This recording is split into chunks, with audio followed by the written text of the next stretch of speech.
and give you lines that you would want to think, oh shit. Hear all the blunders, all the faux pas, all the mostly unedited takes from Rwebel Radio. I now present to you Rwebel Rewind.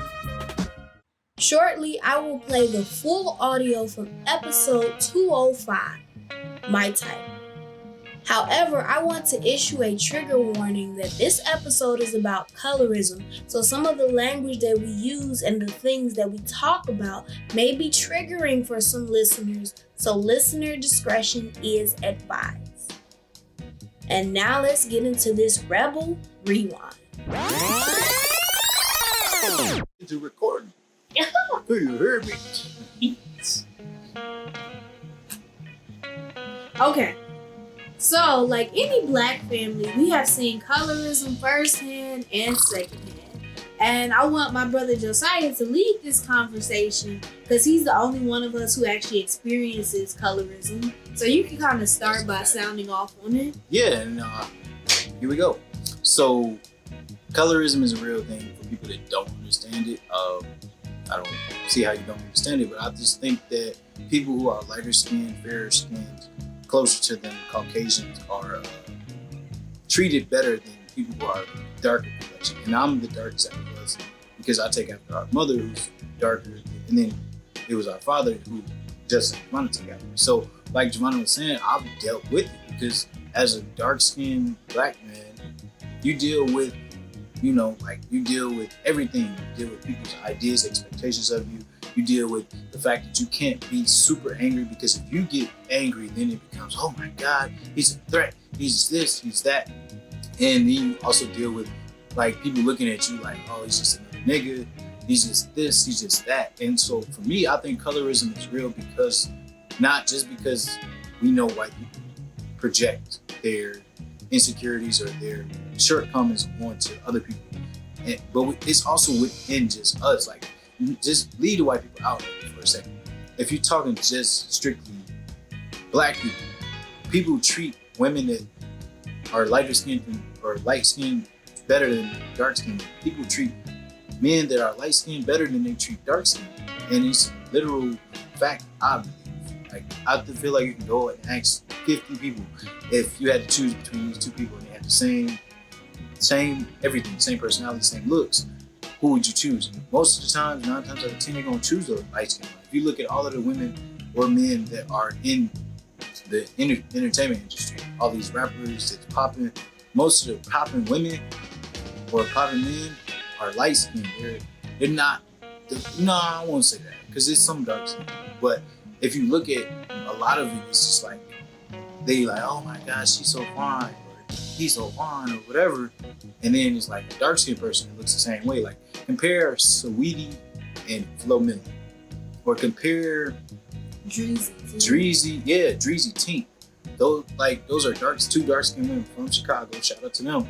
But you see it. You see that they treat other women better because they're lighter skinned. Saweetie's not on Dreezy or Tink's level, lyrically, melodically.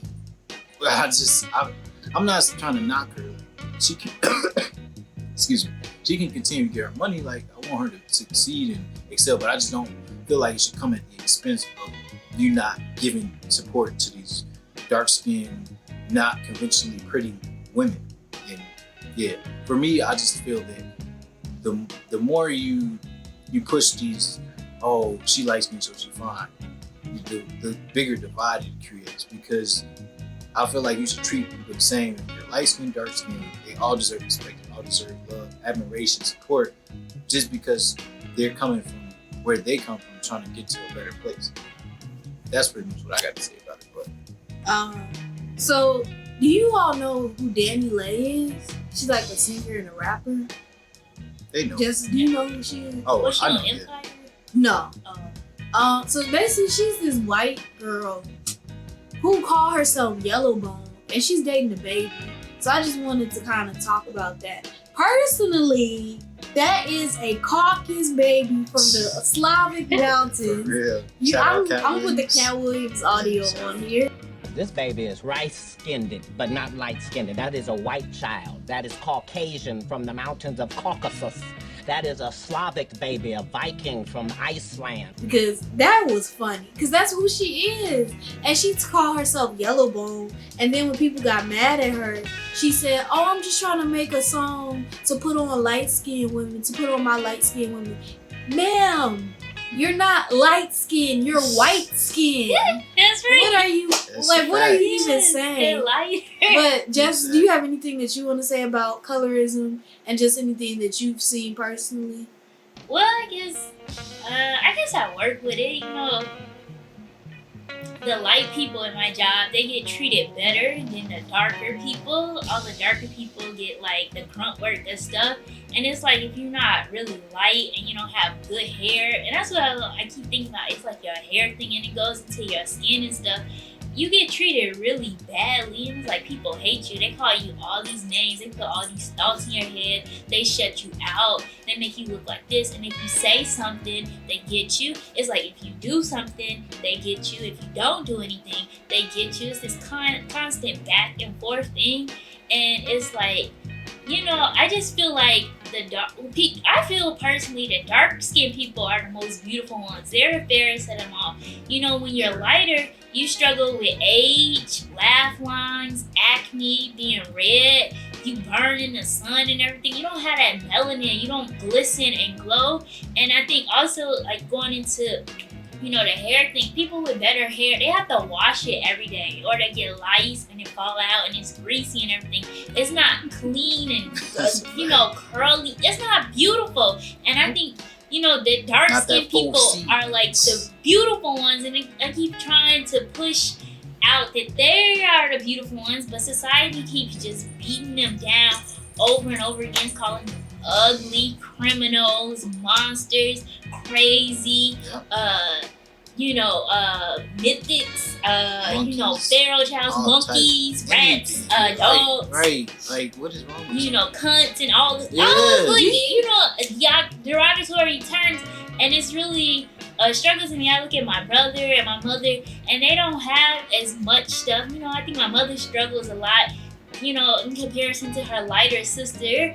You know, and her mother, they all had like jobs, they had husbands, they had houses, you know, they get all these things. And it's like, you know, she does all this stuff, and it was like, at the end of the day, she's always still dark skinned. She's not seen as for her mind, her soul, her worth and stuff. She's always seen for her skin, and it's really like painful as her child, because I feel, you know, it's like, how can I help her to get there? I got her all these gifts to get her money game up, but it's still like a struggle because she's dark skinned. And I just keep thinking about it. It's just because she's dark skinned. I think she's the most beautiful woman, not those other women that they put on. I think she should be on the magazines and covers and stuff, but they keep putting, like Lupita, that's what she looked like. Beautiful like that. No flaws, nothing, glisten, glows, no acne, nothing red, don't really need makeup to hide anything. And it's like, you know, I just, you know, it's hatred. And it's like deeply in the black community. We look at white people and, you know, they, you know, because they have their things, but it's with black people. And it's like with other dark-skinned people, they're like, oh, I'm not that dark. You're darker. You're the dark one. You blackie, Negro, this, that, nigga, this, that. African. And then like what Josiah was saying, it's always about light-skinned women and how they're so beautiful as overall. Like, and I don't care about looks. Like, those matter in certain conversations, whatever. But I think it boils down to your soul. Like, that's what I look at in a person. Like, they're ugly because they are, the way they carry themselves is an ugly trait to have. Or they're pretty because they have a genuine heart, a genuine soul. They actually are able to be like, they're able to spread love, positive energy, and not be ugly. Like, being ugly is just ugh. Right, and I think, you know, when we did colorism rehab, it upset a lot of people because it was the truth. Facts. It was the truth that these light skin, these white skin, olive skin, all this lighter look is not, you know, it shouldn't be getting all this love and accolades and stuff. It should be, it should be dark skinned people. It shouldn't be neutral. When they say neutral, they're always trying to slight a dark skinned person. I think it should always just be dark skinned and the rest of us just shut up and be quiet. Yeah, that's pretty much it. Like, if you don't experience, I feel like it's the same as racism. If you don't experience racism, just shut up. Literally. Like, please. But the next thing I want to talk about, so this is gonna be a little controversial, but so our grandmother and our mother have like a lot of issues, and I personally feel like it's a colorism issue. It boils down to. Like, so I want you all to kind of like weigh in on that. I hope grandma never hears this podcast. Right. And listen, no shade to my grandma. I think it's just part of our community, something we have to heal as a community with. I definitely agree that it boils down to colorism, and that's why our grandmother treated our mother the way she did.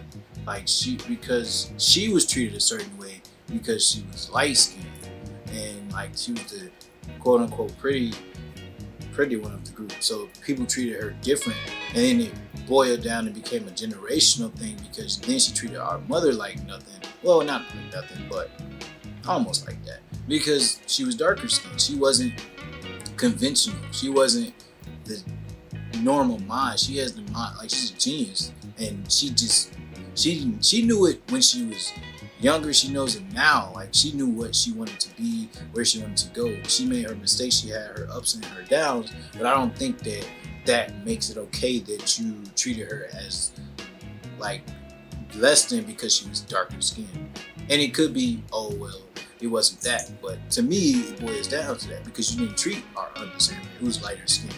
You treated her better than you treated our mother. So what does that really say about you?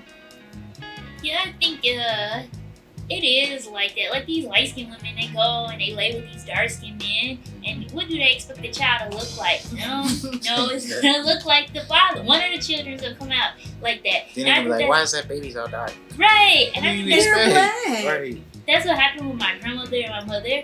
You know what? They don't have a good relationship. She does treat my mother's sister better. Like, when they talk to each other, it's always open and friendly. Whenever she talks to my mother, it's always tense and stuff. Yeah. And it's always like this, that, and the third. And it's always, you know, as an outsider looking at it, and I know it's what it is. It's because my mother is dark skinned and my grandmother is light skinned. And, you know, she just, it's like this ill in our community and from our society and everything. And I think that that's all that it is. My mother keeps crying, wondering what it was. And it's like, it's just your skin. You know, I think my grandmother does hate my mother, and because of the color of her skin, she might not say it, but it's like deep in her and how she treats her. Yeah. And it's basically actions speak louder than words. That's a fact. When, you know, it's just, you know, add it up. Yeah, it's all observation. Like, you just look at, like just was saying, you look at how she talks to our aunt. She don't talk to her aunt the same way she talks to our mother. It's two completely different dynamics. What does that dynamic come from? She wanted to treat her better just because, that's not a legit reason. Like, it's a reason why she treats her that way, and it's because she was dark skinned. I definitely agree to that. Imagine growing up in a house like that. Exactly. And if you think about, when you look at the trajectory of our aunt and our mother, you can kind of see how the treatment of their mother impacted them. Because our aunt, she has a condo, she has a husband, and she pretty much has, well, I won't say she has everything together because she does have her struggles. But then when you look at our mother, she's had to deal with a lot. Like, our family, we've been through a lot. It's not even enough to talk about in like this episode. Exactly. Do you all remember when she called her a black bitch? Do you remember that? That was like the first time I knew that. I think that was the first time I saw colorism like firsthand in our family. Yeah, and I even think about when we were going through what we were going through, and we had to like stay with her for a few months until we got back on our feet. And it was like, oh, they can stay here, you can't. What? So where's she gonna go? We all live together, and it had literally took me having like almost an hour conversation. Like, she has nowhere to go. What do you mean she can't stay here? Blah blah blah blah blah. We went on, and I just don't understand why it's so deep seated. Why she like just said, hates her so much because that's your daughter. And like Javanna was saying, growing up, imagine growing up with not having that type of relationship with the person that brought you in, the person that created you in his life. Like, how can you truly be happy when your own mother doesn't even look at you with like a smile or like, oh, she's my daughter. She looks at you as just whatever. Like, it's crazy. It's wild. You know, it's just, I don't even know what to say about it, because it's so many people that do that. Like, you'll see dudes like, yeah, I'm dark, but she darker than me. I ain't finna dig her. Kodak Black. Exactly. Like, what, dude? You sound like a clown. Like, I feel like the deeper, yeah, for real clown vibes. Like, I feel like the darker someone is, the more beautiful they are. Like that, because that melanin comes from the sun. That's the source of life for black people. Like, that's why white people want to always be tan, because they want that melanin, but they can't be it because they're not naturally tapped into it. That shit will burn their skin. Like, but as far as black people, that shit won't burn our skin like it does for white people. Like, I just think that people need to look at it deeper than their own perspectives. And a lot of times people make the mistake of thinking only from how they think and not putting their thought process to the side and saying, okay, let me think of this from a neutral standpoint. Why do these dark-skinned women feel that they're neglected? Is it because they're actually neglected? Is it because they don't get the same opportunities? They're not afforded the same luxuries as light-skinned women? Because light-skinned women can be shit, literally, like, talent-wise. Like, no offense to anyone, but like, they cannot have talent, a bone of talent in their body, and niggas are, damn, she fine as hell, I'm trying to and she'll pop just off of the strength of niggas just want something to look at. Like, if you look at, it really upsets me because Dreezy is one of the best rappers out there. But if you compare her to somebody like she's Saweetie, been that too. I like Saweetie. I have nothing against her. I think she can be talented when she wants to be. When she wants to be. But if you look at like the career trajectory of somebody like Dreezy versus somebody like Saweetie, it's like, what's going on? Literally. And like Dreezy, she always gives bars. Like, if you listen to Spar, if you listen to No Hard Feelings, to her Chirac remix, to any of her freestyles, she's always going in. And then Saweetie, I went to USC, got my college degree. And then what did she say? Oh, you tested me, I ain't no fucking ACT. Like, what are you saying? Shalalala boom, I'm an Indian. Like, oh my god. I always think back to that video of her and J. Cole when she said that, and I'm just like, I know Cole's like, and I really hope like people don't see this and say, oh, she's hating on Saweetie because she's more famous than you. I don't care. This is not hate. This is simply facts. It's just looking at the colorism that they experience. Or even somebody like Doja Cat got famous off of the Boo song. Now, Doja Cat can rap, but she's had a lot of issues, like with the whole chat room situation. But she still has a promising career. Whereas Asian Doll, she made one beef, and next thing you know, they're like, oh, we gotta cancel her. I'm like, but we should cancel Doja Cat too then. It's really sad, like, to look at. It's crazy. Yeah, light-skinned women do the least and get the most. I think of it like with Real Housewives of Potomac versus Real Housewives of Atlanta. Those women on Potomac, they got all the accolades and stuff, and the ones in Atlanta don't get anything. Mimi Leaks got fired. The rest of them, holding on to their jobs, and because they're dark-skinned, and it's like, yeah, they do the least and they get the most. People just love them. And it's like, they didn't do anything. They don't deserve it. And it's like, it's in their skin. They don't have that melanin. They're not made like that.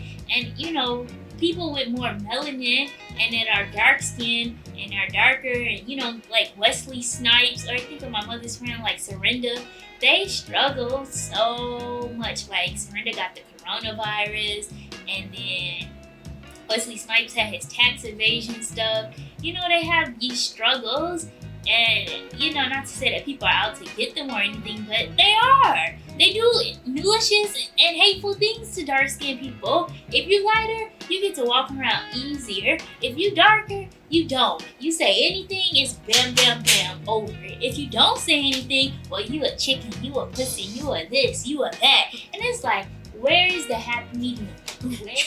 Okay, so the last thing that I want us to do is just like, what can we do? Because we can talk about this all day, but what can we actionably do to really stop? Well, I don't say stop colorism because I don't know if you can change people's hearts, but what can you do in your daily life to kind of correct colorism? I think opening conversations, checking colorism comments, like if somebody like, damn, she fine because she light skinned, but that's not what she's fine. But no, like just checking, like talking to our friends, like, and being truly transparent, honest with them, and saying that's not what we talking, or I mean that's not what we gonna do.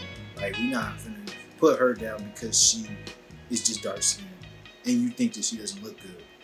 That's your opinion, and nobody asked you for it. So why are you bringing it? So I think that the biggest key to it is just opening the conversation further, making sure we notice when colorism is prevalent. We notice when somebody's looking at somebody different just because they're darker skin. And talking to people, educating ourselves, educating others, learning from listening to dark-skinned women, dark-skinned men, listening to people that go through the struggle on a daily basis. I think that's the best way to really truly get through it. I think creating opportunities for dark-skinned people, like when you have something or an idea, put a dark-skinned person on, make them the lead, make it all about them. Like not to cut you off, but I remember Javanna stopped watching. Who was it? It wasn't Power. It was. What show did you stop watching? Because you saw how they treated the dark skin. Oh, it was Straight Outta Compton. She was like, I ain't gonna watch it because they basically exiled dark skin women. And it was like, we only want light skin women in this video. Never seen that movie, never will. And she stood on that. That's super respect. And that's like, even with my book, Chaos and Magic, so one of the lead characters, if you look at the book cover, she's dark-skinned because I'm like, I really want to center dark-skinned people when you talk about black people because they're the most oppressed of us. Even though we all experience racism, dark-skinned people experience that plus colorism. So we have to do our part as brown-skinned, light-skinned people to really uplift our dark-skinned brothers and sisters and non-binaries. Yeah, just giving them more opportunities whenever you can help them, lend a helping hand to them. Just like give it up to them. Like just give it up, girl. You know, exactly. Just let it's like that Marvin Gaye song. You have to just give it up and let them have it and let them take it. Just like transfer that power and relent the need to like be a dictator in the world and to control and to create these ideologies and these theories where you place them out. When you keep trying to justify things, it's like a tweet I said, man will create, but nature will win out. So it's just like, if you want peace in your life and to feel easy, just let nature win. Just let them win and just let them have it. And don't be so sensitive. Just let it go.